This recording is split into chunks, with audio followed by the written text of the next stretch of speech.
এই যে নির্বাচন চলছে ডাকসুতে, এমন এমন দোষ এক একজনের উপরে দিচ্ছে এক একজন, অথচ ওই দোষ তার ভেতরে নেই। শুধু রাজনৈতিক প্রতিহিংসার কারণে এই দোষগুলো অনেকের উপরে চাপানো হচ্ছে। আপনি সাদিক কায়েমের উপরে, ফরহাদের উপরে এমন এমন দোষ চাপিয়ে দিচ্ছেন, ওই বিষয়ে কি তারা কিছু জানেই না। বিশ্বাস করেন আল্লাহর কসম যে দোষ তাদের উপরে চাপিয়ে জাতির সামনে তাদেরকে কালার করতে চাচ্ছেন, বদনাম করতে চাচ্ছেন, ওই দোষ তো তারা করে নাই। ওই দোষ আপনাকে দিয়ে আল্লাহ দুনিয়ায় করাবে, এরপরে আপনার মরণ হবে। আপনি লাঞ্ছনা গঞ্জনা অপমানের শিকার হবেন দুনিয়ায়। আপনি দেখবেন কি হয় আপনার। পৃথিবীতে এটা চির সত্য, ধ্রুব সত্য কথা। দুনিয়ায় যে ধরনের অপরাধ করে না, তার উপরে যদি ওই অপরাধ কেউ চাপিয়ে দেয়, মহান আল্লাহ তাকে দিয়ে ওই অপরাধ আগে করায়। হাসিনা এই দেশে 15.5 বছরে বহু আলেমের উপরে এমন মিথ্যা তহমত চাপিয়ে দিয়েছিল যে বিষয়ে আলেমরা জানতই না। কথা বলে না কেন? আরে ভাই, আমি নিজে তো ভিকটিম। আমার উপরে দেশ চাপিয়ে দিয়েছিল যেটা, ও বিষয় আমি জানতামই না। আমার জঙ্গি মামলা দিয়েছিল। আমি নাকি আনসারুল্লাহ বাংলা টিমের সারা বাংলাদেশের প্রধান, অথচ সাতাশে কি আমি আজ পর্যন্ত জানি না। আচ্ছা, আল্লাহ এমন একটা বাতাস ঘুরিয়ে দিয়েছে, সারা পৃথিবীতে এখন সব চাইতে বড় জঙ্গিদের তালিকায় হাসিনা। ওর মতো ফ্যাসিস্ট যারা, তাদেরকে আল্লাহ দুনিয়া থেকে ওইভাবে বিদায় দিচ্ছে। বাশার আল আসাদকে দিয়েছে, এই যে আজকেও দিয়েছে একজনকে নেপালে না, বিক্ষোভ করতে গিয়ে ছেলেমেয়েরা জনতারা আগুন লাগিয়ে দিয়েছে। শেষ পর্যন্ত প্রধানমন্ত্রীর বউ পুড়িয়ে মরিয়ে গেছে। এটা তো আল্লাহ সিম্পল দেখাচ্ছেন, এটা কিন্তু কোরআনের কথা। দুনিয়ায় যদি কেউ কোনো অপরাধ না করে, তার উপরে দোষ আপনি চাপিয়ে দেবেন, আপনাকে দিয়ে ওই দোষ আল্লাহ করাবে, নয়তো আপনার মরণ হবে না। অনেকে আবার এই জায়গায় একটা সুযোগ খোঁজে যে মরণ যদি না হয় তাহলে বেঁচে থাকতে তো পারবো। কত বড় শয়তান বলে। আল্লাহ নারাজ হয় কখন? যখন দেখেন এই লোকটা গীবত করছে। আল্লাহ সবচাইতে রেগে যায়। এর উপরে আর একটা আছে, 3 নাম্বারটা পেয়েছি আমি। আল্লাহ পাক বলেন আমি আরো রেগে যাই যখন বান্দার উপরে দেখি এই লোকটা মিথ্যা কথা বলছে। এটা তো আর দেশে নেই। 63 বছরের জীবনে, অথচ আমাদের যিনি আদর্শ, আমি যে বললাম সাবধান, কার আদর্শ অনুসরণ করছেন প্রশ্নবোধক চিহ্ন এমনি দেয়নি। 63 বছরের জীবনে এই মানুষটা একটা মিথ্যা কথা বলেনি। সেই লোকটার জীবন চরিত্র নিয়ে আজকে আলোচনা হবে। অথচ আপনারা যারা আদর্শ মেনে আনন্দে লাফান, তার জীবনে পুরাটাই মিথ্যা দিয়ে ভরা। ঝিনাইদহবাসী এখানে শুধু এই হাজারো মানুষ শুনছে না, এটা রেকর্ড হয়ে তামাম দুনিয়া চলছে। এখন সারা পৃথিবীর মানুষকে জানাবো, যাদের আদর্শ অনুসরণ করেন, বিবেকের কাছে একটু প্রশ্ন করেন ওই লোকটা আসলে চরিত্রবান কিনা। যদিও অনেকের রাগ হয় বলে ডাইরেক্ট বলা দরকার কি, আপনি গোপন রাখতে পারেন না। না, সত্য কোনোদিন গোপন থাকে না।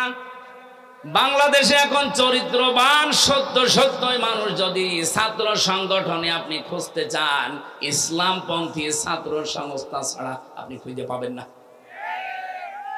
যারা ইসলাম দিয়ে রাজনীতি করে আপনি দেখেন, সে যারাই হোক, যারা ইসলাম দিয়ে রাজনীতি করে, সে ইসলামী ছাত্র শিবির হোক, ইসলামী ঈশা ছাত্র আন্দোলন হোক, আর অন্যান্য যত দল আছে, যারা ইসলাম দিয়ে রাজনীতি করে, এই ছেলেদের চরিত্র এখনো পর্যন্ত ঠিক আছে। ইসলামের বাইরে যারা রাজনীতি করে, ওদের চরিত্র বলতে কি আছে আপনি দেখান। আমি জাহাঙ্গীরনগরে প্রথমে ছিলাম, চান্স পেয়েছিলাম প্রথমে ওখানে। আমি দেখেছি সকালবেলা কুলি করছে মদ দিয়ে, ছাত্র পিটাচ্ছে শিক্ষককে। এখনো পর্যন্ত এরকম বেয়াদব বাংলাদেশে আছে না নেই? আজকে একজন এরকম বেয়াদবি করছিল দেখলাম। শিক্ষকের সামনে যদি টেবিলে চাপড় দিয়ে চোখ গরম করে তুই তোকারি করতে পারে, ও জীবনে কি করবে? আমাদের ইমাম, যিনি ইমাম আবু হানিফা রহমতুল্লাহ আলাইহি, এমনিতে এত বড় হননি। তার জীবনী পড়তে গিয়ে দেখলাম তিনি প্রথম জীবনে গরিবের সন্তান ছিলেন। ছোট বয়সে তার মা দিয়েছে তাকে মাদ্রাসায়, মক্তবের শিক্ষক তাকে পড়াচ্ছে আলিফ বা তা সা। উনি প্রতিদিন এই কায়দা আমপারা কোরআন যায় বলেন, কাঁধে করে নিয়ে যায় মাদ্রাসায়, আবার আসে, কিন্তু পায়ে জুতা নেই। শিক্ষক একদিন ডাক দিয়ে বলছে জুতা, বলছে ওস্তাদ জুতা কেনার পয়সা টাকা আমার কাছে নেই, আমার মাও গরিব মানুষ। ওস্তাদ শেষ পর্যন্ত তার মাথার টুপিটা তাকে দিয়েছে, মাথায় টুপি লাগিয়ে দিয়েছে। পরের দিন আবার এসে তাকে খালি পায়, মাথা তো খালি ছিল, টুপি নাই, দিলাম তোরে আমি আর কি দেব। শেষে উস্তাদ একটা ছিঁড়া স্যান্ডেল ছিল, জুতা চামড়ার, বলছে এইটা নিয়ে যা, তোর যখন কিছু নেই এইটা পাই দিয়ে অন্তত আসবি। আল্লাহর বান্দা নোমান বিন সাবেত, যাকে আমরা ইমাম আবু হানিফা রহমতুল্লাহ আলাইহি বলি, বাড়িতে যাবার পরে তিনি পানি গরম করার পরে ওর ভেতরে ওই চামড়ার মোজা ছেড়ে দিয়েছে। জুতাটা ছেড়ে দেওয়ার পরে গরম পানিতে ওই যে মাঝখান থেকে যে চামড়াটা বের হয়, সতীর মতো দেখতে, চামড়ার মতো, ওইটা দিয়ে উনি সেলাই করেছে, মাকে দিয়ে উনি টুপি বানিয়েছে। পরের দিন যখন আসে তাকে খালি পায়। ওস্তাদ রেগে গেছে, তোরে দিলাম আমি স্যান্ডেল বা জুতা, পায়ে না দিয়ে খালি পায় কেন? ইমাম আবু হানিফা কেঁদে ফেলেছে, ডাক দিয়ে বলে ওস্তাদ আপনার পায়ে দেওয়া জিনিস আমি পায়ে দেব কি করে? আমি নিজে আমার মাকে দিয়ে পানি গরম করি, ওইটা এই যে কাপড়টা মাঝখানে ছিল ওইটা আমি এখন এই যে সেলাই করে টুপি বানিয়ে ফেলেছি। এলেম এমনি আসে আপনার কাছে? আমার এই ছোট্ট জীবনে আমি দেখেছি ওস্তাদ ওযু করছে, শিক্ষক ছাত্র পায়ে পানি ঢেলে দিচ্ছে, বয়স 7 বছর। আমি এইটাও দেখেছি বিশ্ববিদ্যালয়ে শিক্ষক ক্লাস নিচ্ছে, ছাত্র জুতা দিয়ে পিটাচ্ছে, বলছে শালা তোরে মেরেই ফেলবো। বাকিটার বললাম না। ছাত্র তো এইটাও ওইটাও, একটা মানুষ হচ্ছে আর একটা জানোয়ার হয়ে গেছে। জানোয়ার যেন আরো তৈরি হয়, সেজন্য গোপন ষড়যন্ত্রের ফাঁদ অনেকে বিছিয়েছে। এই জন্য ক্লাস 1 থেকে 5 পর্যন্ত গানের মাস্টার নিয়েছে, কিন্তু মাওলানা নেয়নি। আমরা চাই আগামী থেকে ডক্টর মোহাম্মদ ইউনূস আপনি যেই কয়দিনই আছেন একটা কিছু করে যান, যেন আপনি অমর হয়ে থাকতে পারেন।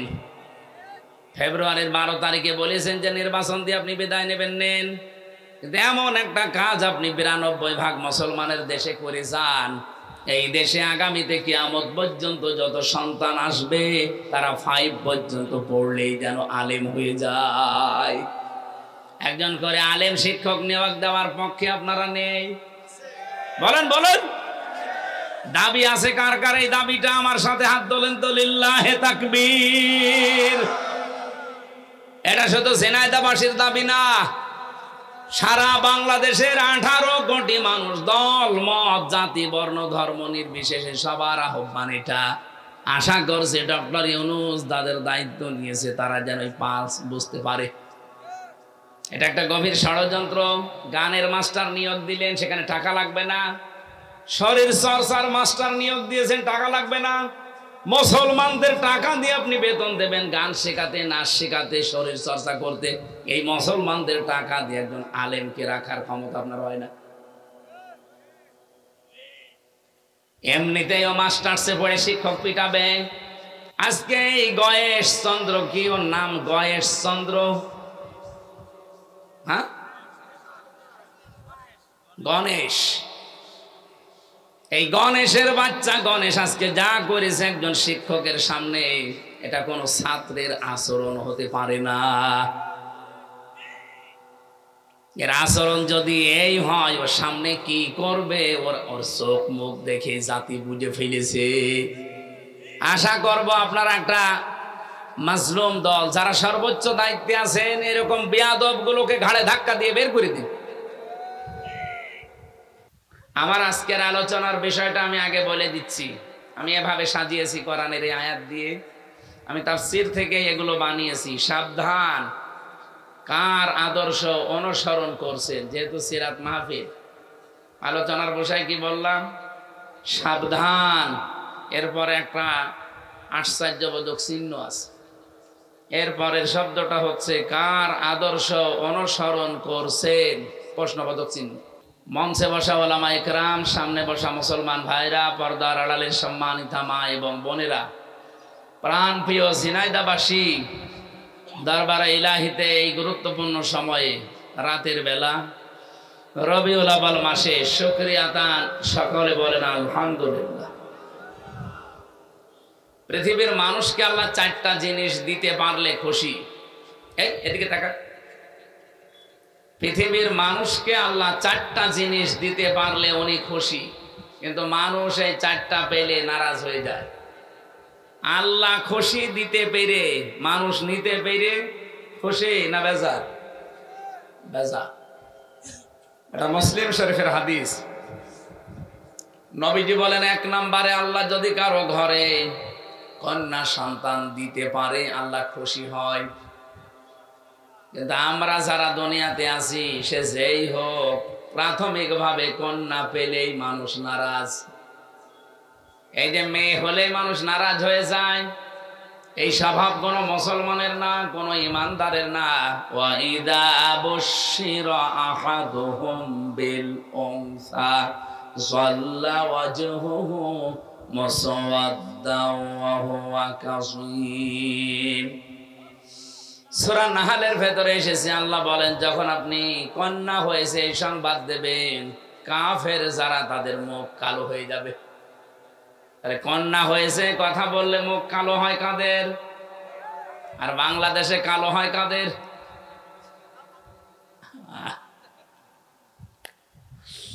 আপনি টের পাচ্ছেন আল্লাহ আপনার উপরে খুশি হয়েছেন, এই জন্য এটা দিলেন। নবীজি বলেন, আল্লাহ পাক যদি কাউকে একটা কন্যা দেয়, সে যেন বিশ্বাস করে আল্লাহ তার জন্য একটা জান্নাত বরাদ্দ করে রেখেছেন। কিন্তু কি বললাম? কিন্তু কি 4টা শর্ত পূরণ করা লাগবে এই মেয়েটার পেছনে। 1 নম্বরে, মেয়েটা যখন দুনিয়াতে আপনার ঘরে আসবে আপনি খুশি হবেন। 2 নম্বরে, তার পেছনে খরচ করবেন। 3 নম্বরে, তাকে দ্বীনের শিক্ষা দেবেন। 4 নম্বরে, সৎ পাত্র দেখে পাত্রস্থ করবেন। আল্লাহ পাক শুধু জান্নাত না, ইলা ইয়াউমিল কিয়ামা, কিয়ামত পর্যন্ত তার রহমত আপনার সাথে রাখবে। সিস্টেম রান্দার পাল্টিয়ে ফেলেছি। মেয়ে হলে খুশি, প্রথমটাই নেই, বেজার হয়ে যায়। আমি কোরআনে মেয়ে লোকের আলোচনা যত জায়গায় পড়েছি, দেখেছি আল্লাহ ছেলে এবং মেয়ের কথা বলতে গেলে আগে মেয়ের নাম দিয়েছেন। ইয়াখলুকু মা ইয়াশাউ ইয়াহাবু লিমান ইয়াশাউ ইনাসা ওয়া ইয়াহাবু লিমান ইয়াশাউ যুকুর ইলা আখির আয়াত। সূরা শুরা এসেছে, তিনি সৃষ্টি করেন, যাকে ইচ্ছা কন্যা দেন, যাকে ইচ্ছা পুত্র দেন। আপনি চিন্তা করে দেখেন, আল্লাহ আয়াত শুরু করার প্রথমেই মেয়ে লোকের নাম নিলেন। আল্লাহ যাকে ইচ্ছা মেয়ে দেন, যাকে ইচ্ছা ছেলে দেন। কেন আল্লাহ আগে যাকে ইচ্ছা ছেলে দেন মেয়ে দেন বলতে পারতেন না? মুফাসসির বলেন, আল্লাহ মেয়ের নাম আগে নিয়েছে এই জন্যে আল্লাহ পাক নিজেই মেয়েদের পক্ষে। বলেন সুবহানাল্লাহ। বিশ্বনবী জানিয়েছেন, এই পৃথিবী আমার কাছে কিছুই ভালো লাগে না, 3টা জিনিস আমার কাছে প্রিয়, ভালো লাগে, পছন্দ হয়। 1 নম্বরে নামাজ, 2 নম্বরে সুগন্ধি, 3 নম্বরে মেয়ে মানুষ। এখানে মেয়ে লোক বলতে গিয়ে নবী ইমরাতি একালি টান দিয়েছেন। মেয়েদের ভেতরে আমার কাছে ভালো লাগে, পছন্দ হয়, মায়া লাগে আমার নিজের স্ত্রী। আমাদের কাছে অনেকের নামাজ ভালো লাগে, অনেকের কাছে সুগন্ধি ভালো লাগে, অনেকের কাছে স্ত্রীও ভালো লাগে, নিজেরটা ছাড়া অন্যেরটা। নাউজুবিল্লাহ। মানে যে পরকীয়া প্রেম হচ্ছে কি এমনি হয়? নিজেরটা ছাড়া অন্যেরটা যখন বেশি ভালো লাগে তখনই তো মানুষ লাইন করে। কথা বলে না কেন? এলাকায় আছে কিনা জানি না, যদি থাকে এই মুহূর্তে আপনি তওবা করা লাগবে। যারা এরকম লাইনে আছেন এই মুহূর্তে এটা বাদ দেওয়া লাগবে, নয়তো আস্তে আস্তে আপনার চেহারার যে এর ভেতরে যে নূর আল্লাহ দিয়েছে, যারা পরকীয়া প্রেমে লিপ্ত থাকে তাদের চেহারার নূর নষ্ট হয়ে যায়। 2 নম্বরে তাদের রিস্কের বরকত আল্লাহ কমিয়ে দেয়। 3 নাম্বার, এই লোকটা যখন মারা যাবে ঈমান পাবে না, বেঈমান হয়ে মরবে।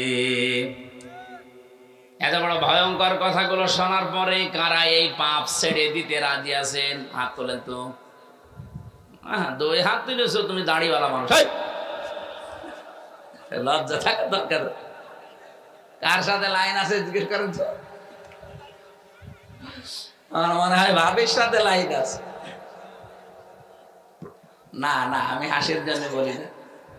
আমি 1 হাত তুলতে পারতেন, তাও হালকা। ও 2 হাত তুলেছে এইভাবে।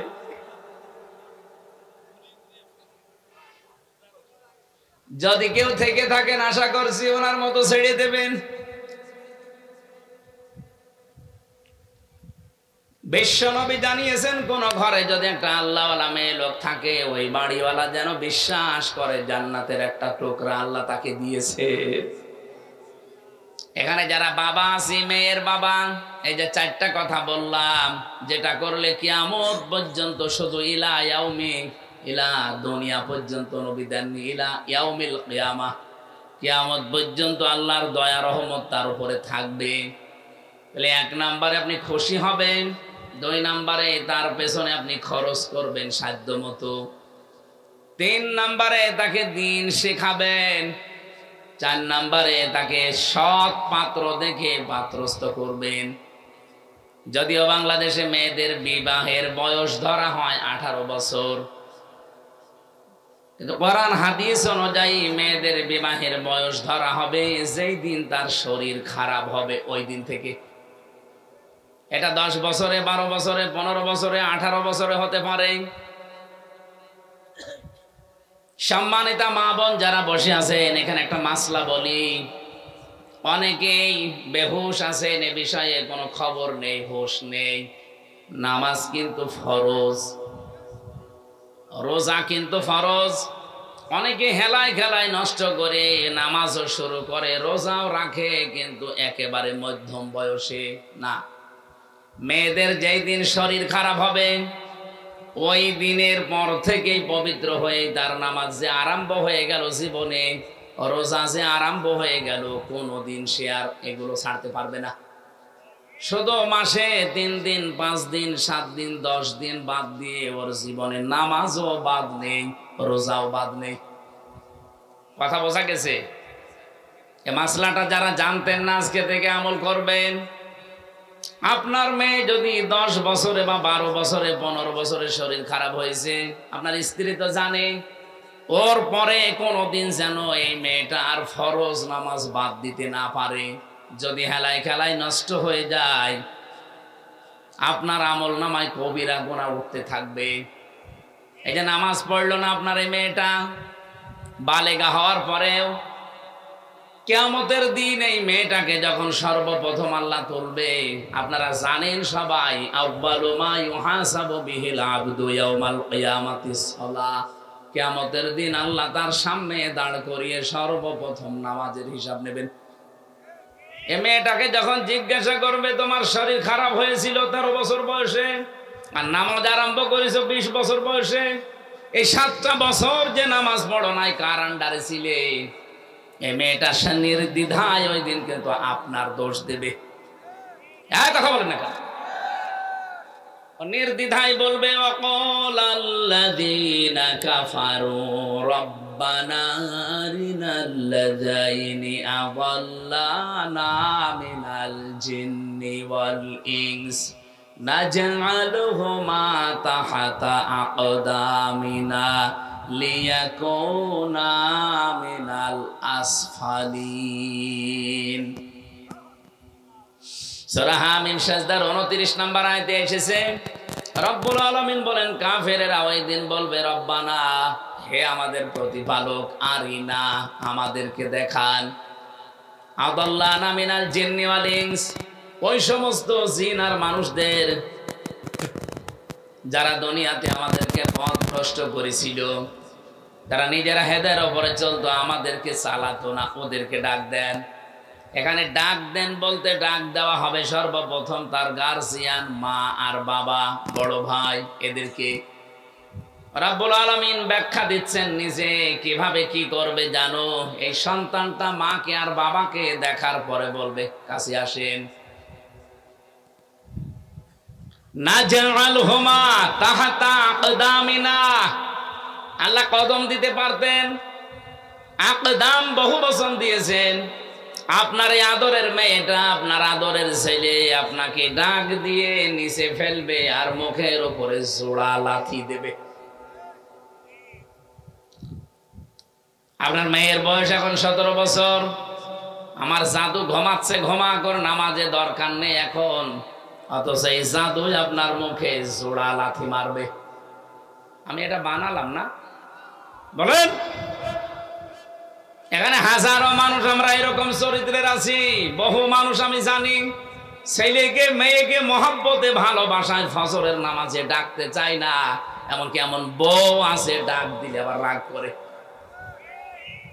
না, অতটুকু মানুষের আবার নামাজ প্রিয়, ঘুমাচ্ছে ঘুমাক, সকালে প্রাইভেট আছে, প্রাইভেটে আগে হয়ে গেল। মুয়াজ্জিন সাহেব যে কিছুক্ষণ আগে ডাক দিয়ে গেল, আসসালাতু খায়রুম মিনান নাওম, এই ঘুমের চাইতে নামাজ উত্তম। মুয়াজ্জিন কি বলেছে আসসালাতু খায়রুম মিনাল প্রাইভেট? বলেছে? আপনি কোন কারণে ঘুমাচ্ছেন? আশা করছি যাদের মেয়ে আপনি খোঁজ নেবেন, যদি আপনি দেখেন আপনার স্ত্রীর কাছ থেকে খোঁজ খবর নিয়ে যে আপনার মেয়ে অন্তত এখন 15 বছর, 14 বছর থেকে তার শরীর খারাপ আরম্ভ হয়েছে, কোনো ছাড় নেই, নামাজ তাকে পড়তেই হবে, নয়তো ওই মেয়ের কারণে কিয়ামতের দিন শেষে আবার জাহান্নামে শুধু যাবেন না, লিয়াকুনা মিনাল আসফালিন, বলবে আল্লাহ একে তো জোড়া লাথি মুখে দেব, আমি যেখানে যাই ওকে সেখানে নিয়ে যাব। আসফালা সাফিলিন ইসমে তাফসিলের সিগা, এত নিচে জাহান্নামে নিয়ে যাব যার নিচে আর কেউ যায় না। কে বলবে এটা? আপনার আদরের এই 14 বছরের মেয়েটা। বলেন নাউজুবিল্লাহ।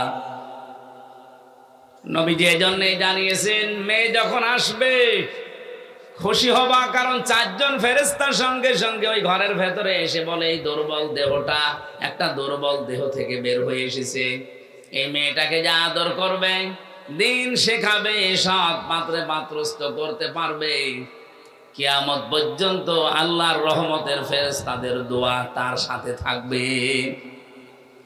এই জন্য আল্লাহ কোনো বাড়িতে যদি মেয়ে দেয় আল্লাহ খুশি। আল্লাহ বলেন আমি আরেকটু যখন খুশি হয় ওই বান্দার উপরে, তখন তাকে রোগ আর ব্যাধি দেই, অথচ এইটা পেলে আমরা নারাজ।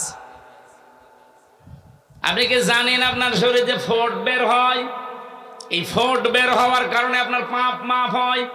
শরীর যে গরম হয়, জ্বর হয়, এই জ্বরের কারণে আপনার গোনা মাফ হয়ে যায়।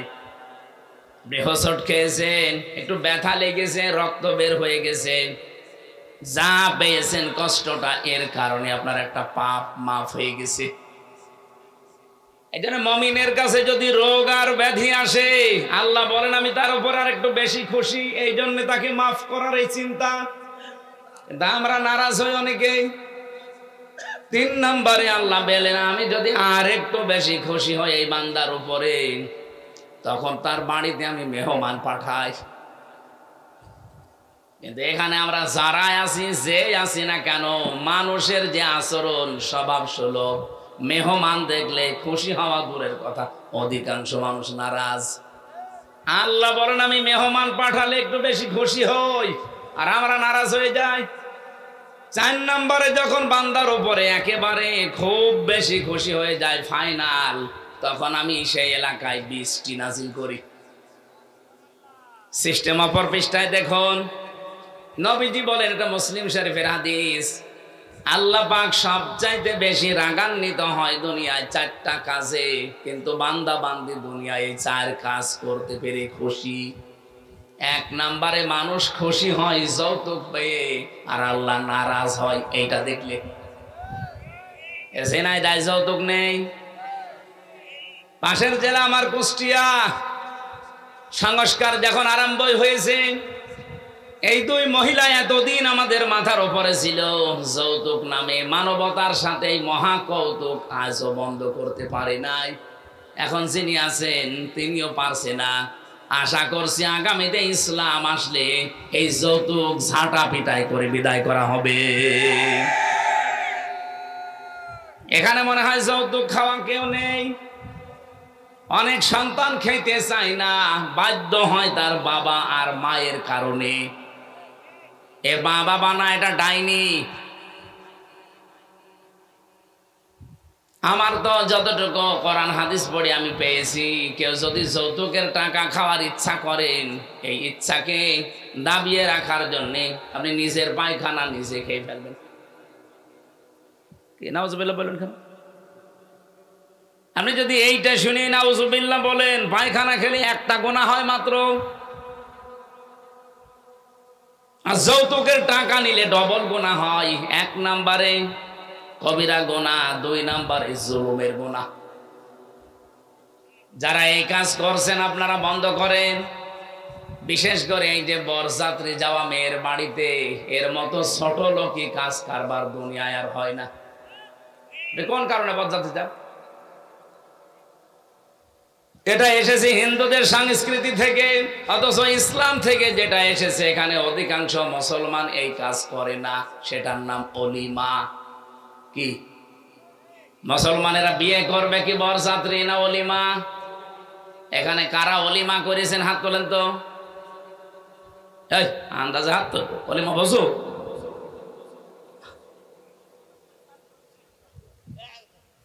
না, এই যে হাত তুলেছে এর কি এখনো বিয়ে হয়েছে নাকি অলিমা বসে? অলিমা কি ছেলের বাড়ি হয় না মেয়ের বাড়ি? হ্যাঁ, আর বরযাত্রী নিয়ে যায় কার বাড়ি? যেহেতু ইসলামে এটা নেই, আজকে থেকে এই সংস্কার ঝিনাইদহ জেলা থেকে আরম্ভ হবে ইনশাআল্লাহ। এটা বাকি 63 জেলায় ছড়িয়ে যাবে। এটা রেকর্ড হচ্ছে। আমরা আজকে থেকে এই মুহূর্তে সিদ্ধান্ত নিয়ে নিলাম, জীবনে কোনোদিন আর বরযাত্রীর দাওয়াত পেলে যাব না। কারা যাবেন না হাত তোলেন তো বরযাত্রী জীবনে? আর অনেকে হাত তুলছে না, ধান্দায় আছে। আমি কি হাদিস কোরআন বানাচ্ছি? আপনি যদি কোরআনের কথা হাদিসের কথা শুনেও না মানে, তা আপনার এখানে আসার দরকার কি? বলেন, আপনাকে বলা লাগবে জীবনে কোনোদিন আর বরযাত্রী খাইতে যাব না, দাওয়াত পেলেও যাব না। বলবো না, অলিমা দাওয়াত দেন যাব। কারা কারা বরযাত্রী যাবেন না হাত তোলেন। তোলেন, তাড়াতাড়ি তোলেন। বরযাত্রী খাওয়াচ্ছে। বারবার এত করে বলছি, কারণ আছে, কারণ আমার 3টা মেয়ে, ছেলে নেই। আমার বাসা লাগবে না। না, যদি আমি বানিয়ে বলছি না, এটা হাদিস কোরআন, কিন্তু আমরা মেনে নিতে চাই। ভাই, আল্লাহ আমাকে দেয়নি ছেলে, মেয়ে দিয়েছে, কিন্তু যৌতুকের টাকা নেওয়া। আল্লাহ পাক বলেন, আমি যদি আর একটু বেশি রেগে যাই কারো উপরে, আমি তখন দেখি এই লোকটা গীবতে লিপ্ত। তার মানে আল্লাহ পাক বেশি রেগে যান মানুষকে গীবত করতে দেখলে। অথচ বাস্তবতায় দেখলাম এখনো চলছে বাংলাদেশে গীবত। দূরের কথা, গীবতের উপরের আরেকটা পাপ আছে, তার নাম তোহমত। সেটা এই দেশে সবচাইতে বেশি হচ্ছে। গীবত বলা হয় কাকে? কারো ভেতরে কোনো দোষ আছে, ওই দোষের কথা যদি তার অনগাছরে বলেন, সে যদি রাগ করে শুনলে, এইটার নাম গীবত। আর এইটার উপরে আরেকটা পাপ আছে, তার নাম তোহমত। ওইটা কি? আপনি আন্দাজে একজনের উপরে কোনো দোষ চাপিয়ে দিলেন, অথচ ওই লোকটা ওই দোষ করে নাই, ওইটার কারণে সে জাতির কাছে কালার হয়ে গেল, একটা বদনাম হয়ে গেল তার। এরকম দোষ তো দেশে নেই। এই যে নির্বাচন চলছে ডাকসুতে, এমন এমন দোষ এক একজনের উপরে দিচ্ছে এক একজন, অথচ ওই দোষ তার ভেতরে নেই। শুধু রাজনৈতিক প্রতিহিংসার কারণে এই দোষগুলো অনেকের উপরে চাপানো হচ্ছে। কোরআনে কারীম জানিয়েছে, ওয়ামাইয়া কাসাবা খাতিয়াতান আও ইসমান সুম্মা ইয়ারমি বিহি বারিআন ফাকাদ ইহতামালা বুহতানা ওয়া ইসমান মুবিনা। সূরা নিসা 112 নম্বর আয়াতে আছে, রব্বুল আলামিন বলেন, দুনিয়ায় বহু মানুষ এমন আছে নিজে অন্যায় করে, নিজে অপরাধমূলক কাজগুলো করে বেড়ায়, আর এই কাজটা যখন হয়ে যায় তখন একটা নিরপরাধ মানুষের উপরে দোষটা চাপিয়ে নিজে সাধু সাজে। এটা সবচাইতে বেশি করছে, এখন আমি নাম নিলাম না, সেই লোক কে?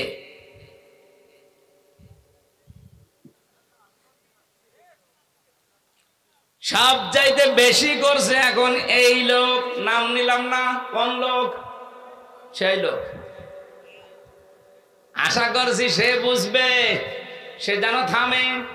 আপনি সাদিক কায়েমের উপরে, ফরহাদের উপরে এমন এমন দোষ চাপিয়ে দিচ্ছেন, ওই বিষয়ে কি তারা কিছু জানেই না? বিশ্বাস করেন আল্লাহর কসম, যে দোষ তাদের উপরে চাপিয়ে জাতির সামনে তাদেরকে কালার করতে চাচ্ছেন, বদনাম করতে চাচ্ছেন, ওই দোষ তো তারা করে নাই। ওই দোষ আপনাকে দিয়ে আল্লাহ দুনিয়ায় করাবে, এরপরে আপনার মরণ হবে। আপনি লাঞ্ছনা, গঞ্জনা, অপমানের শিকার হবেন দুনিয়ায়। আপনি দেখবেন কি হয় আপনার। পৃথিবীতে এটা চির সত্য, ধ্রুব সত্য কথা, দুনিয়ায় যে ধরনের অপরাধ করে না, তার উপরে যদি ওই অপরাধ কেউ চাপিয়ে দেয়, মহান আল্লাহ তাকে দিয়ে ওই অপরাধ আগে করায়। হাসিনা এই দেশে 15.5 বছরে বহু আলেমের উপরে এমন মিথ্যা তহমত চাপিয়ে দিয়েছিল যে বিষয়ে আলেমরা জানতোই না। কথা বলে না কেন? আরে ভাই, আমি নিজে তো ভিকটিম। আমার উপরে দেশ চাপিয়ে দিয়েছিল যেটা, ও বিষয় আমি জানতামই না। আমার জঙ্গি মামলা দিয়েছিল, আমি নাকি আনসারুল্লাহ বাংলা টিমের সারা বাংলাদেশের প্রধান, অথচ সাতাশে কি আমি আজ পর্যন্ত জানি না। আচ্ছা, আল্লাহ এমন একটা বাতাস ঘুরিয়ে দিয়েছে, সারা পৃথিবীতে এখন সব চাইতে বড় জঙ্গিদের তালিকায় হাসিনা। ওর মতো ফ্যাসিস্ট যারা, তাদেরকে আল্লাহ দুনিয়া থেকে ওইভাবে বিদায় দিচ্ছে। বাশার আল আসাদকে দিয়েছে, এই যে আজকেও দিয়েছে একজনকে, নেপালে না, বিক্ষোভ করতে গিয়ে ছেলেমেয়েরা, জনতারা আগুন লাগিয়ে দিয়েছে, শেষ পর্যন্ত প্রধানমন্ত্রীর বউ পুড়িয়ে মরে গেছে। এটা তো আল্লাহ সিম্পল দেখাচ্ছেন, এটা কিন্তু কোরআনের কথা। দুনিয়ায় যদি কেউ কোনো অপরাধ না করে, তার উপরে দোষ আপনি চাপিয়ে দেবেন, আপনাকে দিয়ে ওই দোষ আল্লাহ করাবে, নয়তো আপনার মরণ হবে না। অনেকে আবার এই জায়গায় একটা সুযোগ খোঁজে যে মরণ যদি না হয় তাহলে বেঁচে থাকতে তো পারবো। কত বড় শয়তান বলে। আল্লাহ নারাজ হয় কখন? যখন দেখেন এই লোকটা গীবত করছে। আল্লাহ সবচাইতে রেগে যায়। এর উপরে আর একটা আছে, 3 নাম্বারটা পেয়েছি আমি। আল্লাহ পাক বলেন, আমি আরো রেগে যাই যখন বান্দার উপরে দেখি এই লোকটা মিথ্যা কথা বলছে। এটা তো আর দেশে নেই।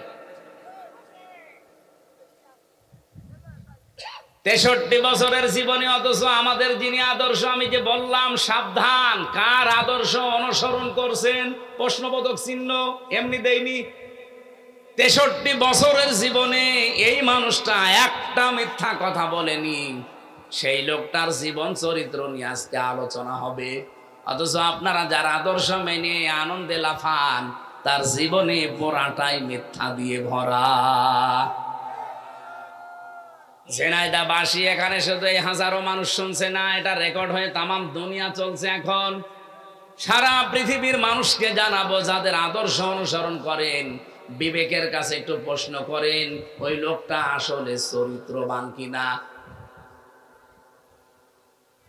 যদিও অনেকের রাগ হয় বলে ডাইরেক্ট বলা দরকার, কি আপনি গোপন রাখতে পারেন না? না, সত্য কোনোদিন গোপন থাকে না। বাংলাদেশে এখন চরিত্রবান সত্যই মানুষ যদি ছাত্র সংগঠনে আপনি খুঁজতে চান, ইসলামপন্থী ছাত্র সংস্থা ছাড়া আপনি খুঁজে পাবেন না। যারা ইসলাম দিয়ে রাজনীতি করে আপনি দেখেন, সে যারাই হোক, যারা ইসলাম দিয়ে রাজনীতি করে, সে ইসলামী ছাত্র শিবির হোক, ইসলামী ঈশা ছাত্র আন্দোলন হোক, আর অন্যান্য যত দল আছে যারা ইসলাম দিয়ে রাজনীতি করে, এই ছেলেদের চরিত্র এখনো পর্যন্ত ঠিক আছে।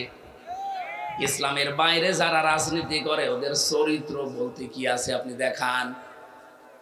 আমি জাহাঙ্গীরনগরে প্রথমে ছিলাম, চান্স পেয়েছিলাম প্রথমে ওখানে। আমি দেখেছি সকালবেলা কুলি করছে মদ দিয়ে, ছাত্র পিটাচ্ছে শিক্ষককে। এখনো পর্যন্ত এরকম বেয়াদব বাংলাদেশে আছে না নেই? আজকে একজন এরকম বেয়াদবি করছিল দেখলাম। শিক্ষকের সামনে যদি টেবিলে চাপড় দিয়ে চোখ গরম করে তুই তোকারি করতে পারে, ও জীবনে কি করবে? আমাদের ইমাম, যিনি ইমাম আবু হানিফা রহমতুল্লাহ আলাইহি, এমনিতে এত বড় হননি। তার জীবনী পড়তে গিয়ে দেখলাম তিনি প্রথম জীবনে গরিবের সন্তান ছিলেন। ছোট বয়সে তার মা দিয়েছে তাকে মাদ্রাসায়, মক্তবের শিক্ষক তাকে পড়াচ্ছে আলিফ বা তা সা। উনি প্রতিদিন এই কায়দা আমপারা কোরআন যায় বলেন, কাঁধে করে নিয়ে যায় মাদ্রাসায়, আবার আসে, কিন্তু পায়ে জুতা নেই। শিক্ষক একদিন ডাক দিয়ে বলছে জুতা, বলছে ওস্তাদ জুতা কেনার পয়সা টাকা আমার কাছে নেই। আমার মাও গরিব মানুষ। ওস্তাদ শেষ পর্যন্ত তার মাথার টুপিটা তাকে দিয়েছে, মাথায় টুপি লাগিয়ে দিয়েছে। পরের দিন আবার এসে তাকে খালি পায়, মাথা তো খালি ছিল, টুপি নাই, দিলাম তোরে আমি আর কি দেব।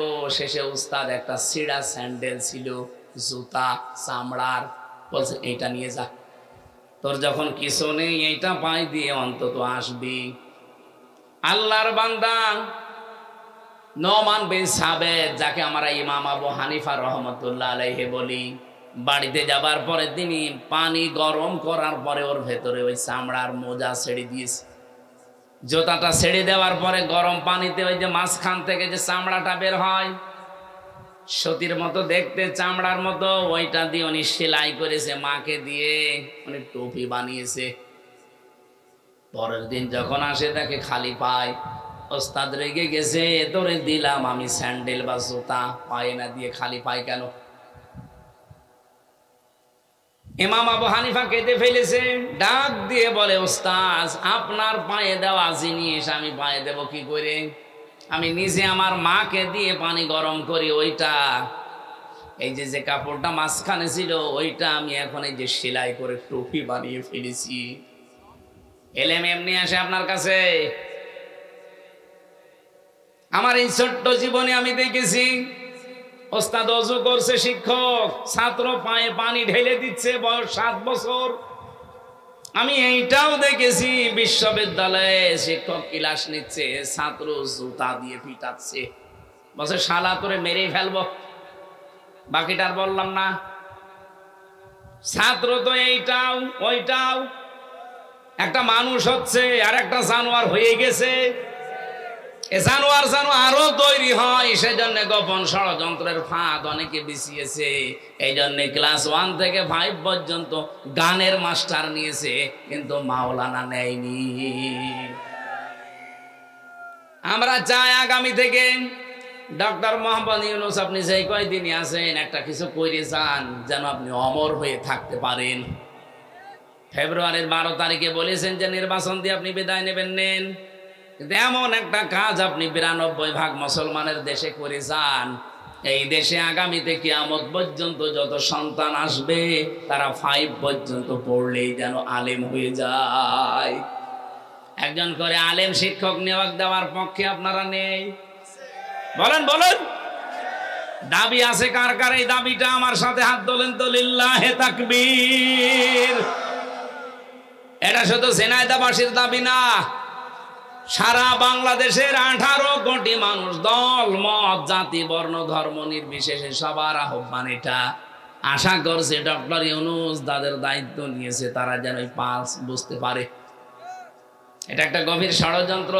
গানের মাস্টার নিয়োগ দিলেন, সেখানে টাকা লাগবে না। শরীর চর্চার মাস্টার নিয়োগ দিয়েছেন, টাকা লাগবে না।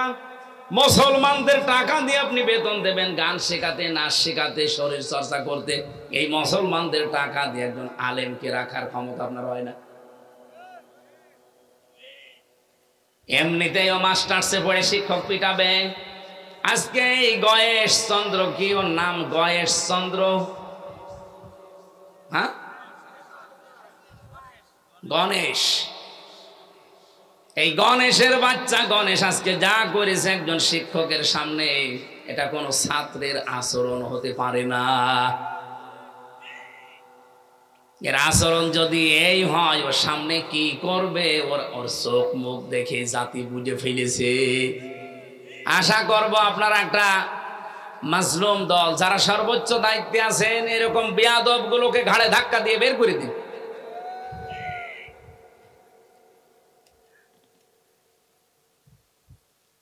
আমার ভাইরা, মিথ্যা কথা বলা বন্ধ করা দরকার। মিথ্যা সকল পাপের মা বা মূল। নবীজি বলেন, আল্লাহ যদি একেবারে সর্বশেষ ফাইনাল রেগে যায় কারো উপরে, যেই লোকটা সুদ খায়, জেনায় সুদ নেই, আরে ব্যাংকের মাধ্যমে ওগুলো তো আছে। এমনকি এই গ্রাম এলাকায় দেখি টাকা ছেড়ে রাখে, টাকা আসে 1000 টাকা দিয়ে রাখে, 100 টাকা করে বেশি দেয়। ওকে তো জানে এটা সুদ, ও জানে এটা মায়ের সাথে জেনা করার শামিল, তারপরও খায়। আল্লাহ সব চাইতে বেশি রেগে যায় এই জায়গায়। এমন রাগা রাগে আল্লাহ বলেন, ফাইল্লাম তাফআলু ফাআযানু বিহারবিম মিনাল্লাহি ওয়া রাসূলি। সুদের এই ঘোষণা শোনার পরও যদি কেউ ছেড়ে না দেয়, সে যেন আল্লাহ এবং রসুলের সাথে যুদ্ধ করার জন্য প্রস্তুতি নেয়। বলেন নাউজুবিল্লাহ। আমি ফাইনাল জানি না, তারপরও একটু আন্দাজে বলছি, এই এলাকায় যারা টাকা ছেড়ে রেখেছেন, টাকা আসে, এইরকম কোন মানুষ যদি এখানে এসে থাকেন, আপনি এই মুহূর্তে তওবা করেন। আপনি কিন্তু মায়ের সাথে জেনা করে এসেছেন, আবার সে করবেন। কত নিকৃষ্ট কথা আমি বলতাম না, হাদিস এসেছে জন্য বললাম। এরপরেও যদি আপনি সুদের এই টাকা ছেড়ে দিতে না পারেন, আপনার বিবেকে বাধা না দেয়, আপনি আজকে থেকে আর নামাজও পড়ার দরকার নেই। কারণ আপনি এমনিতেও জাহান্নামে যাবেন, অমনিতেও জাহান্নামে যাবেন। পরের এই শব্দটাকে আমি বানালাম, সূরা আলে ইমরানে আছে, যারা সুদ ছেড়ে দেয় না তাদের জন্য আমি আগুন তৈরি করে রাখলাম। বলেন নাউজুবিল্লাহ। আগুন কোথায় পাওয়া যায়? জাহান্নামে। বলেন বলেন। মুসলিম শরীফের যে হাদিসটা দিয়ে আরম্ভ করেছিলাম, 4টা কাজে আল্লাহ সব চাইতে বেশি খুশি, কিন্তু পৃথিবীর মানুষ নারাজ। আর 4টা কাজে আল্লাহ সব চাইতে বেশি নারাজ, পৃথিবীর মানুষ খুশি। আল্লাহ ওই 4টা কাজে আমাদেরকে পালন করার তৌফিক দেন। এই 4টা কাজ যেগুলো নারাজ, এগুলো জীবনের মতো ছেড়ে দেওয়ার সুযোগ দেন। বলেন আমিন। দরুদ আর সালাম পাঠ করে আমরা চলে যাচ্ছি সূরা আরাফ। এই এদিকে তাকান ভাই, আমরা তেলাওয়াত করেছি সূরা আরাফ থেকে। আয়াত নাম্বার হচ্ছে 45, 46। 2টা মাত্র আয়াত পড়েছি কোরআনের। এখানে 206টা আয়াত আছে। দেখেন আপনি এই 2টা আয়াতে যত তথ্য বের হবে, তাহলে 206টা আয়াতে কত কথা থাকতে পারে। কোন আয়াত থেকে তাফসীর করতে হলে, বলতে হলে আমরা জানি কয়েকটা নিয়ম মানা লাগে। তার প্রথম নিয়ম হচ্ছে শুদ্ধ তেলাওয়াত, যেটা আমরা আগে করে ফেলেছি। 2 নম্বরে মাতৃভাষায় অর্থ এখন করা হবে। 3 নম্বরে ঐতিহাসিক প্রেক্ষাপট, এরপরে নামকরণ, এরপরে ব্যাখ্যা, এরপরে মূল শিক্ষা। তেলাওয়াত যেহেতু হয়েছে, এবার তাকান, আল্লাহ ডাক দিয়েছেন আদমের সন্তানদেরকে। আমরা আদমের সন্তান কিনা? বলেন বলেন। ইয়া বানি আদামা ইম্মা ইয়াতিয়ান্নাকুম রুসুলুম মিনকুম ইয়াকুসসুনা আলাইকুম আয়াতি।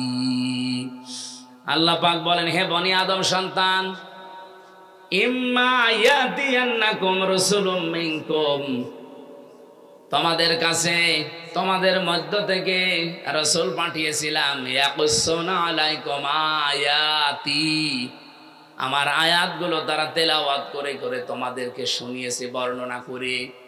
এখান থেকে কয়েকটা শিক্ষা আমরা আগে নেই, তারপরে বাকিটা। 3 নম্বরে পেয়েছিলাম, কোন আয়াত থেকে যদি আপনি কথা বলেন, ওই সূরার নামকরণ কিভাবে হয়েছে, ওই কোন সূরা থেকে, এইটা আগে জনগণকে জানাবেন। আমরা যেহেতু সূরা আরাফ থেকে আলোচনা করছি, আরাফ শব্দের শাব্দিক অর্থ হচ্ছে জান্নাতি আর জাহান্নামী মানুষের ঝগড়ার স্থান।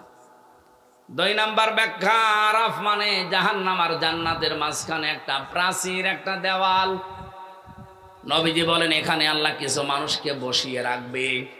অবাইনাহুমা হিজাব ওয়া আলাল আরাফি রিজালুন ইয়ারিফুনা কুল্লাম বিসিমাহুম ইলা আখিরি আয়াত।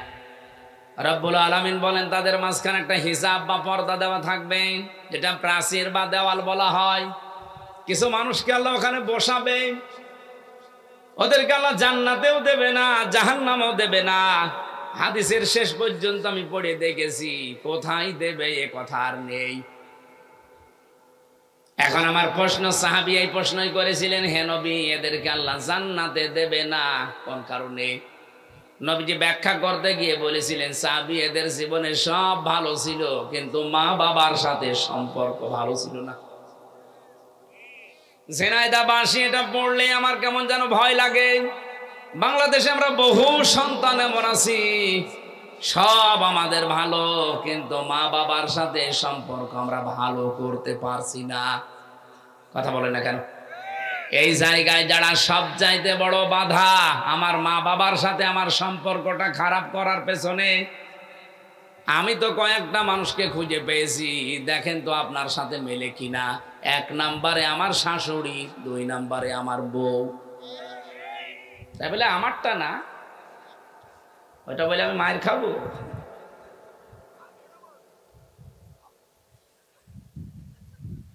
সেদিন একটা বৃদ্ধাশ্রমে ঢুকেছিলাম, ওই যে নীলফামারী কিশোরগঞ্জ থানায়। ঢোকার পরে আমাকে বলছে, হুজুর দেখেন তো, যে দেখি এই পাশে 25 জন মা, এই পাশে 25 জন বাবা বসে আছে। আমার দেখে হাউমাউ করে সব কাঁদতেছে, যার কাছে যায় সেই হাত ধরে কাঁদে। বয়স হয়ে গেছে প্রায় 70, 80, 90 এরকম। একজনকে জিজ্ঞাসা করলাম, কি বাড়ি কোথায়, ছেলে মেয়ে কয়টা? বলছে, আমার 3টা ছেলে মেয়ে, 2টা থাকে একটা বাইরের দেশে, লন্ডনে, আমেরিকায়, আর একটা মেয়ে থাকে অস্ট্রেলিয়ায়। আপনি এখানে? ওরা দেশে ছিল, কিন্তু ওদের স্ত্রীর কারণে আমাকে ঘরে রাখতে পারে নাই। ওরা 2 জন বৌমা আধুনিক, তারা বলেছে বুড়ি বাড়ি থাকলে তোমাদের কাছে আমরা থাকবো না। শেষ পর্যন্ত ছেলেরা আর মেয়ে মিলে আমাকে রেখে গেছে এই বৃদ্ধাশ্রমে। খুব কষ্ট হয় মাঝে মাঝে ওই নাতিদের কথা মনে উঠলে। এই বয়সটা একটু নাতি নাত করে যারা থাকবে, তাদের নিয়ে একটু খেলাধুলা আনন্দ করব, অথচ এই নিঃসঙ্গ জীবনে পড়ে আছি। এখন শুধু গণনা করছে আল্লাহ কবে আজরাইল পাঠাবে। এই মেয়েটা যাদের দোষ দিল, আমি তো শুধুমাত্র এই মেয়েটা দিয়েছে দোষ তা বলছি না, বাস্তবে এটা হচ্ছে কিনা বলেন তো? যে মা বাবা এত কষ্ট করে আপনাকে এই 25 বছর 30 বছর পর্যন্ত লালন পালন করেছে, অথচ সেই মা বাবাকে বিয়ের কিছুদিন পরে আমরা অনেকেই আলাদা করে দেই, বৃদ্ধাশ্রমে রেখে আসি, এমনকি পালাপালি করে খাওয়াই।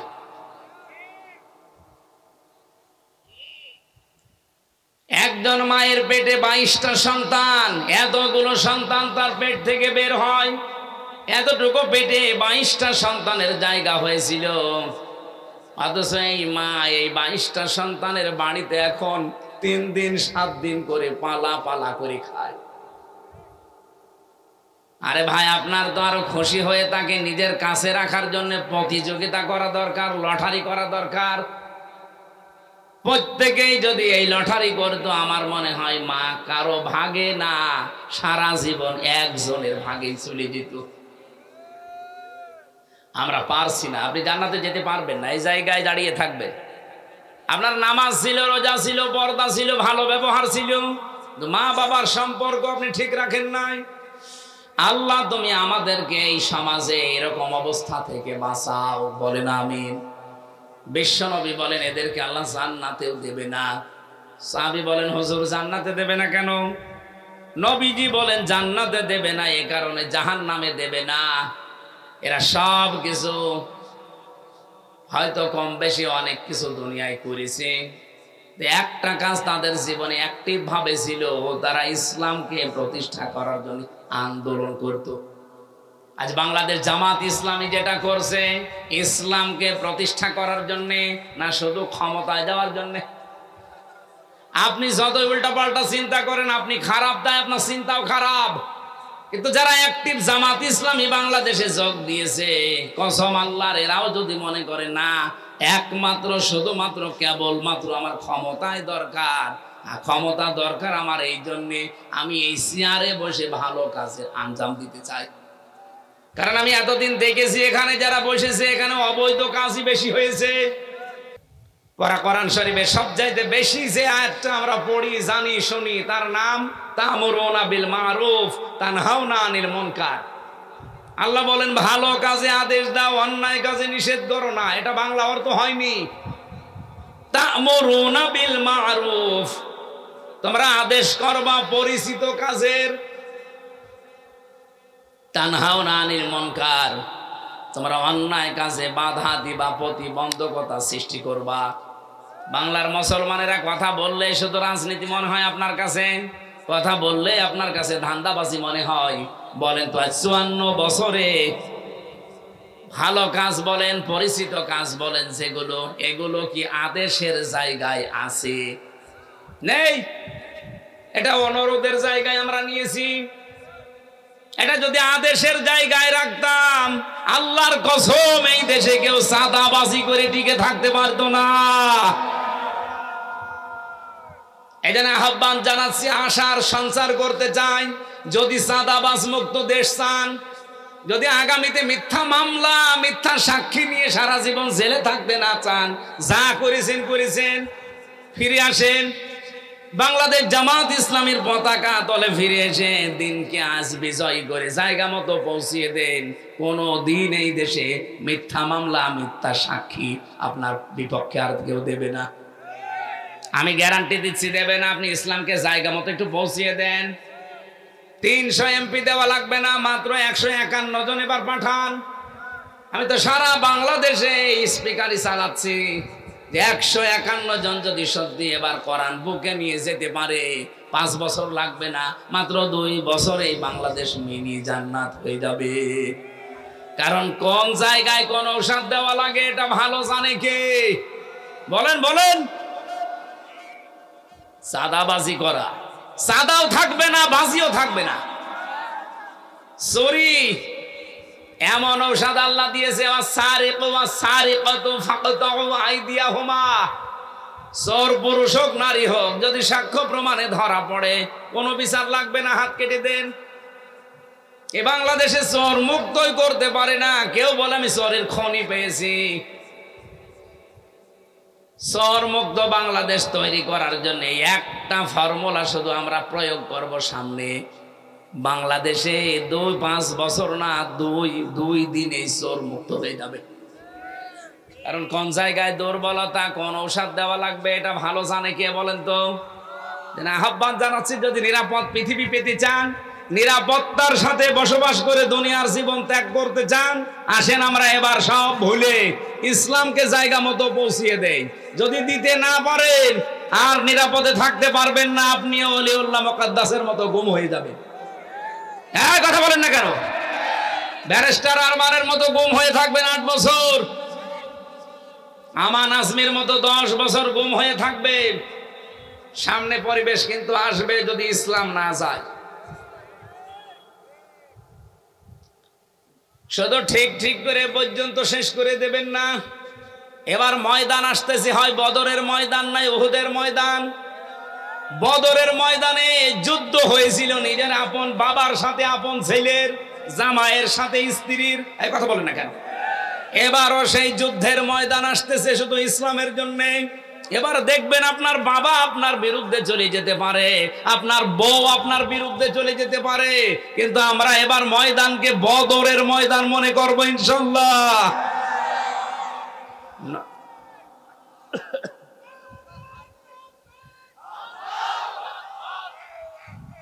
আলহামদুলিল্লাহ ভাই, আপনারা কথা ঠিক রাখবেন। এবার রেকর্ড হচ্ছে, সারা দেশে যাচ্ছে, তারাও কথা ঠিক রাখবে আমার বিশ্বাস। কারণ নবীজিও আশঙ্কা করেছিলেন যে বদরে এবার যে যুদ্ধটা নিজের আপন বাবার সাথে ছেলে এক দলে, বাবা আর এক দলে, বউ এক দলে, স্বামী আর এক দলে। এ তো আমার কেমন লাগছে, যাবে তো? সাহাবায়ে কেরাম ঠিক ওইভাবে গিয়েছিলেন, মাত্র 313 জন। আল্লাহ বিজয় দেয়নি? বলেন বলেন।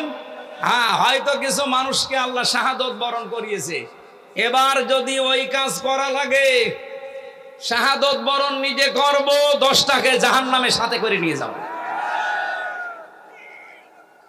এই জন্য আগামীতে যে ভোট যুদ্ধ আসতেছে, আমরা আগেই বলে ফেলেছি, এটা শুধু ভোট না, এটা ভোট যুদ্ধ।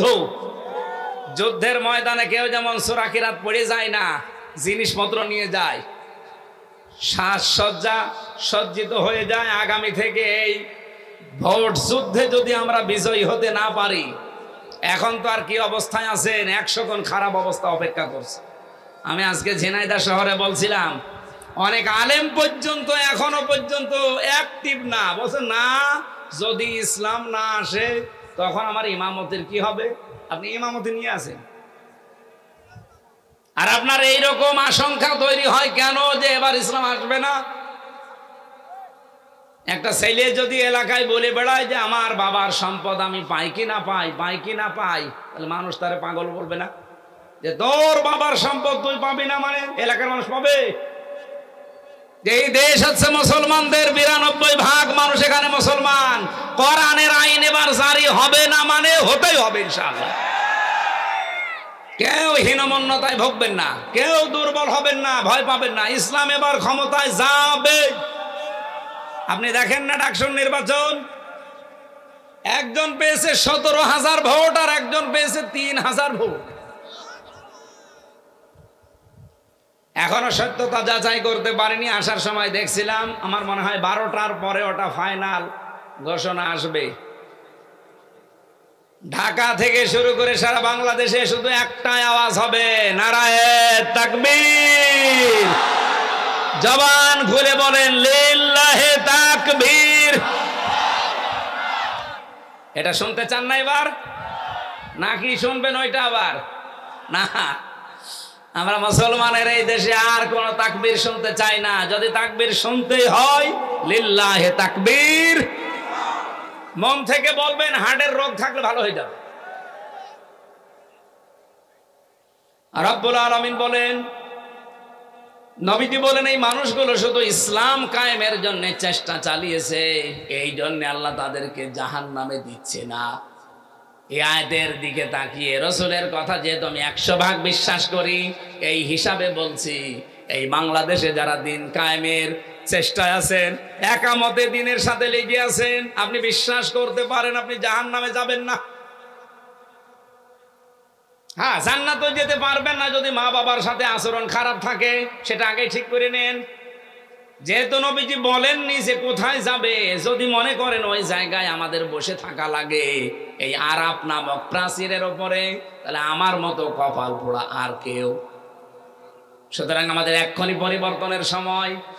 আল্লাহ বনি আদম সন্তানকে ডাক দিয়ে বলেন ইম্মা ইয়াতিয়ান্নাকুম রাসূলুম মিনকুম ইয়াকুসুনা আলাইকুম আয়াতি, তোমাদের কাছে আমার রাসূল।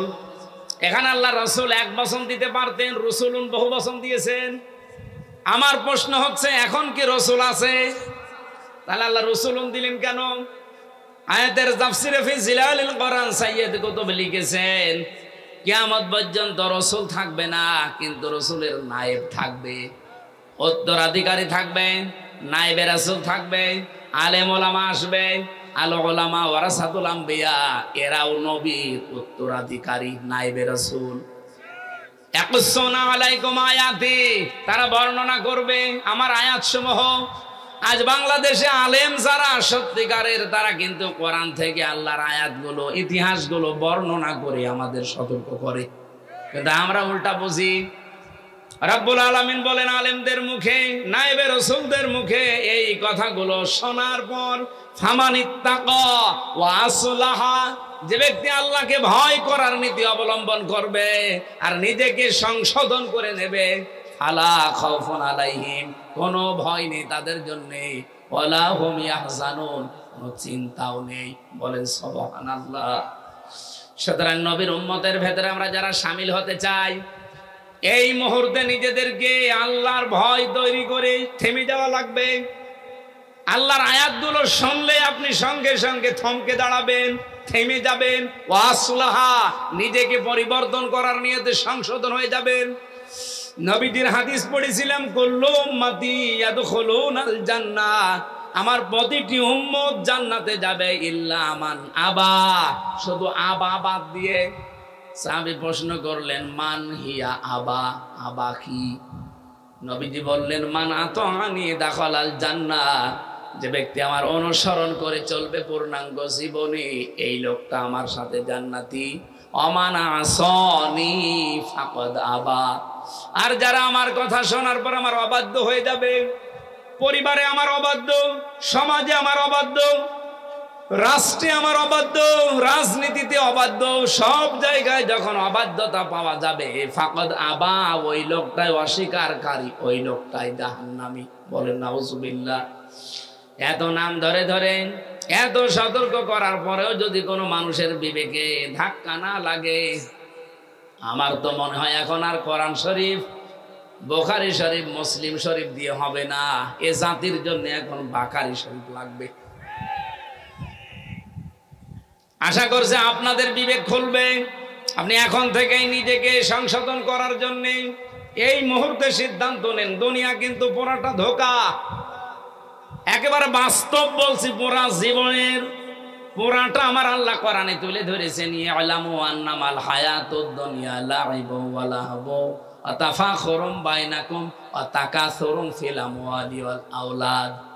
হে দুনিয়ার মানুষেরা, ভালো করে জেনে রাখো, পৃথিবীর জমিন পুরাটাই ধোঁকা। স্ত্রী আপনাকে ভালোবাসে, কে বলেছে? আল্লাহ বলছেন না, এটা ধোঁকা। আপনি পরীক্ষা করার জন্য একটু মরার ভান করে থাকেন। আপনি যদি মরার ভান করে মনে করেন মরে গেছে, শ্বাস নিঃশ্বাস একটু কম নেবেন, আপনার স্ত্রীকে যদি এলাকার মানুষেরা বোঝায় যে ছাতা মরে গেছে, মরে তো গেছে, এখন বাইরে না দিয়ে তুমি যে খাটে আছো, খাটের নিচে গর্ত করে মাটি দেওয়া হবে। আল্লাহর কসম, বাংলাদেশে কোনো বউ রাজি হবে? এই তো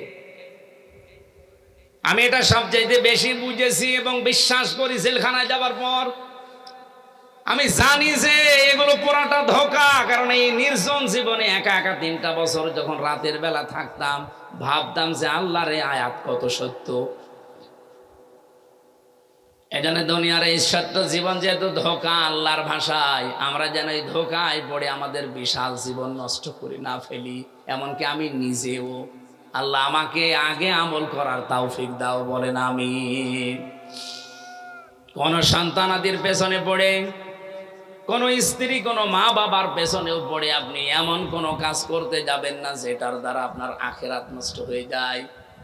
ইয়া আইয়ুহাল্লাযীনা আমানু লা তুলহিকুম আমওয়ালুকুম ওয়ালা আওলাদুকুম আন যিকরিল্লাহ। এই ইমানদার বলে যারা দাবি করো তাদেরকে বলছি, সন্তানাদি আর সম্পদাদি এগুলো যদি তোমাদেরকে আল্লাহর বিধান থেকে, তার জিকির থেকে, স্মরণ থেকে দূরে সরিয়ে দেয়, আমাইয়া ফাল তালিকা ফাউলাইকা হুমুল খাসিরুন, যারা এরূপ করবে আল্লাহ বলেন এরাই ক্ষতিগ্রস্ত। বলেন নাউজুবিল্লাহ। উলাইকা যেহেতু আল্লাহ দিয়েছেন, আমরা যেন এর ভেতরে কেউ পড়ে না যাই। এই মুহূর্তে আমাদের জীবনকে আমরা আল্লাহর ভয় দিয়ে সাজাবো, সংশোধন করে পরিবর্তন হওয়ার নিয়ত করে। ওয়াল্লাযীনা কাযযাবু বিআয়াতিনা, যারা আল্লাহর এই কথাগুলো শোনার পরে মিথ্যা মনে করে, ওয়াস্তাকবারু আনহা, অহংকার করে মুখ ফিরিয়ে চলে যায়, উলাইকা আসহাবুন নার, এরা হচ্ছে জাহান্নামের অধিবাসী, হুম ফিহা খালিদুন, চিরকাল তারা সেখানে থাকবে। এরপরে আল্লাহ ঘোষণা দিয়েছেন, উলাইকা ফামান আযলামু মিম্মান ইফতারা আলাল্লাহি কাযিবান আও কাযযাবা বিআয়াতি। পৃথিবীতে বড় জালেম ওইটা, যে লোকটা আল্লাহর উপরে এমন দোষ চাপিয়ে দেয়, মিম্মান ইফতারা আলাল্লাহি কাযিবান আও কাযযাবা বিআয়াতি, আল্লাহ সম্পর্কে এমন কথা ধারণা করে, বলে বা মিথ্যা প্রতিপন্ন করে তার আয়াতকে, উলাইকা ইয়ানালুহুম নাসিবুহুম মিনাল কিতাব, নির্ধারিত বিধান থেকে তার কাছে কিন্তু তার ভাগ্যে যা লেখা আছে পৌঁছিয়ে যাবে। হাত্তা ইযা জাতুহুম রুসুলুনা ইয়াতাওয়াফাউনাহুম, যখন তার কাছে মরণের ফেরেশতারা চলে আসবে, ক্বালু আইনা মা কুনতুম তাদউনা মিন দুনিল্লাহ, তারা বলবে কোথায় তোমাদের সেই সমস্ত ভগবান, নেতা, খোদা, যারা আল্লাহ বাদ দিয়ে যাদের উপরে ভরসা করেছিলে তাদেরকে নিয়ে আসো। কিয়ামতের কঠিন ময়দানে ওই মানুষগুলো এবার ডাক দেবে, ক্বালু দাল্লু আন্না ওয়া শাহিদু আলা আনফুসিহিম আন্নাহুম কানু কাফিরিন। এই কথা কি বানানো? বিশ্বাস করেন 100% সত্য কথা। রব্বুল আলামিন বলেন, ক্বালু, সবাই মিলে বলবে, দাল্লু আন্না, আমাদের থেকে আজ তারা উধাও হয়ে গেছে। যারা আদর্শ মেনে চলতাম তাকে আর সামনে পাচ্ছি না, যাকে আমি সব কিছুর উপরে রাখতাম সে আমার সামনে আজ নেই। শাহিদু আলা আনফুসিহিম, আমি সাক্ষী দিচ্ছি, স্বীকার করছি আমি জুলুম করেছি আমার উপরে, আন্নাহুম কানু কাফিরিন, আমি কাফের ছিলাম। এই মুহূর্তে এই কথা বলে কোনো লাভ হবে না। পরীক্ষা হয়, আমার 1 থেকে মাস্টার্স পর্যন্ত পরীক্ষা দিয়েছি আমি, কোনো দিন প্রশ্নপত্র পরীক্ষার আগের দিন আমি পাইনি। অথচ আল্লাহ যে পরীক্ষা নেবে 1500 বছর আগেই প্রশ্নপত্র ফাঁস করে দিয়েছে। এরপরেও যদি আমরা কেউ ফেল করি, আদর্শ মানার ক্ষেত্রে কাকে অনুসরণ করছেন? যে লোকটা উধাও হয়ে যাবে মরণের পরে আপনার কাছ থেকে, এমন মানুষকে অনুসরণ করা দরকার। মরণের সময় যিনি শিহরে এসে বলবে, ভয় নেই উম্মত, আমি আছি, তোরে জান্নাতে পৌঁছিয়ে দেব। আল্লাহ রাসূলুল্লাহকে অনুসরণ করার তৌফিক। যেহেতু মরণের পরেই কবরের ভেতরে তাকে দেখানো হবে মান হাজার রাজুল, এই লোকটা কে ছিল। আপনি যদি সত্যি তার আদর্শ মন থেকে মেনে চলতে পারেন, সঙ্গে সঙ্গে আপনার মুখ দিয়ে বের হয়ে যাবে, হাদা নাবিয়ুনা মুহাম্মাদুর রাসূলুল্লাহ। বলেন আমিন, আল্লাহুম্মা আমিন।